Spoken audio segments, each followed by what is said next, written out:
बांझ औरत की कहानी। आज रानी जल्दी उठ गई क्योंकि आज का दिन उसके लिए बहुत महत्वपूर्ण था। अकेलापन दूर करने के लिए अपने लिए जिनका एक कारण घर लेकर आ रही थी।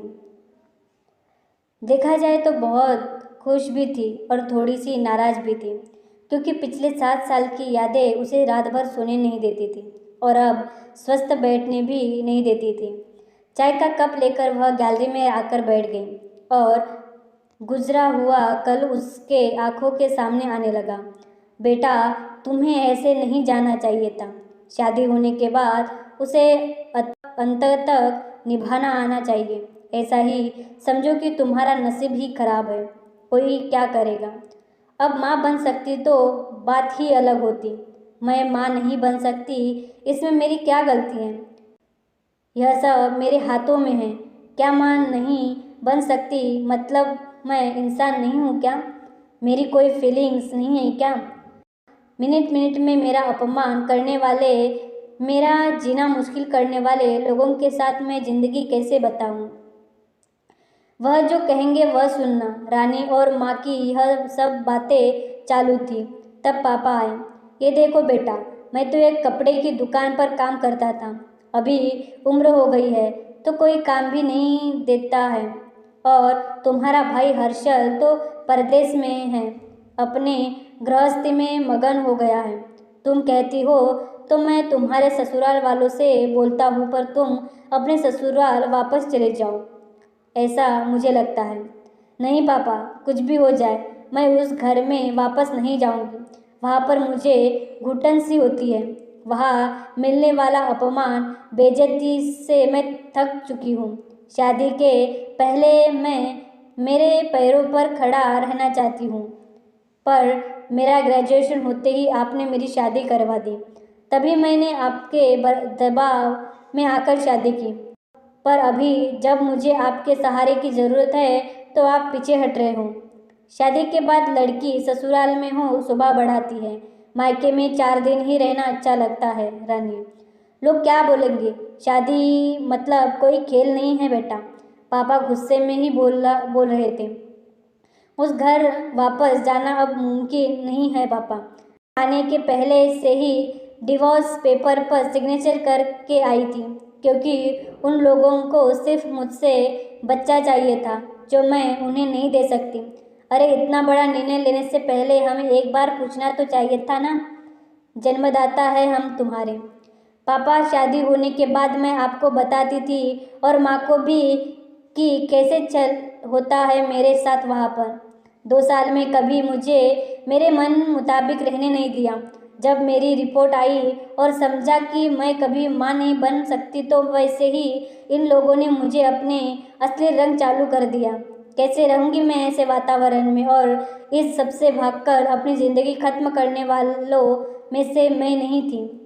यह देखो बेटा, हर्षल ने दिए हुए पैसे से ही हम मेरा और तुम्हारा माँ का जैसे तैसे खर्चा चलता है।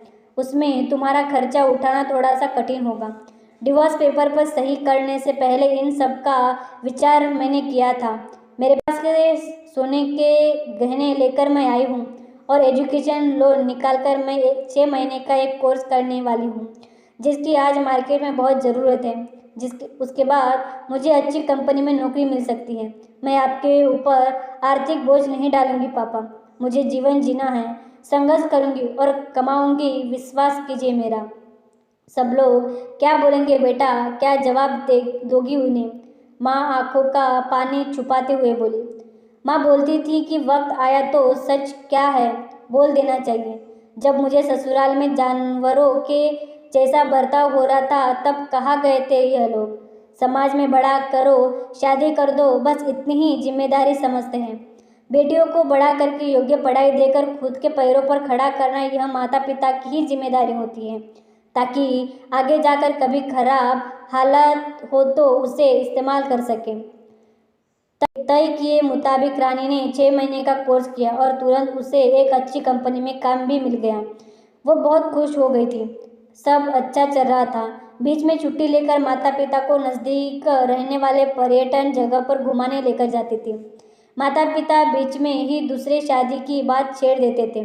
कई बार तो लड़कों को देखने के लिए भी बुलाया गया था।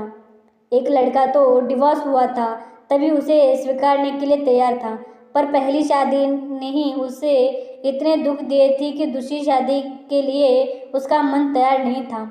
ऐसा कितने दिनों तक अकेली रहेगी? जब तक हम दोनों हैं तब तक ठीक है, पर हमारे जाने के बाद तुम्हारा क्या होगा, सोचा क्या कभी? उम्र भी कितनी छोटी है तुम्हारी अभी, ऐसा उसके पापा उसे समझा रहे थे। माँ पापा, आप दोनों मेरी शादी का विचार करना बंद कर दीजिए। आप दोनों को खुश देखकर मैं खुश होती हूँ। मेरे दोस्त सहेलियाँ है ना मेरे साथ, क्या करनी है दूसरी शादी भला?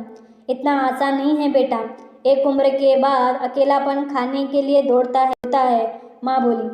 सच हुआ उनका ऐसा बोलना। आगे 2 साल में पहले माँ और 6 महीने में ही पापा का निधन हो गया। रानी अब अकेली हो गई। हर्षल भाई और उनकी पत्नी आए और साथ में चलो बोलकर औपचारिकता की, पर मुझे उनके साथ जाकर वापस बोझ नहीं बनना था।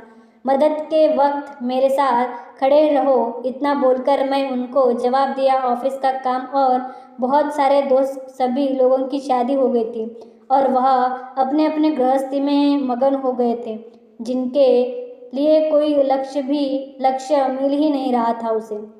छुट्टी के दिन ऐसे ही एक मैगजीन पढ़ते समय उसे सिंगल मॉम पर एक बात पढ़ने के लिए मिली और उसे जीने का उद्देश्य मिला। उसने उसी दिन तय किया और एक 10 साल की लड़की को गोद लेने का प्रयास चालू किया। प्रक्रिया बहुत बड़ी थी, पर बोलते हैं ना, मन में इच्छा हो तो रिश्ता मिल जाता है। वैसे वह प्रक्रिया पूरी हो गई और आज वही दिन था कि वह उस लड़की को लेने के लिए अनाथ आश्रम जाने वाली थी। उस लड़की को घर लाकर वह माँ नहीं बन सकती थी, इस सोच पर और उस पर होने वाले सभी आरोपों को मिटा देना चाहती थी। तभी उसने निश्चय किया कि लड़की को बहुत पढ़ाऊंगी, खुद के पैरों पर खड़ा करूंगी और फिर शादी करवाऊंगी।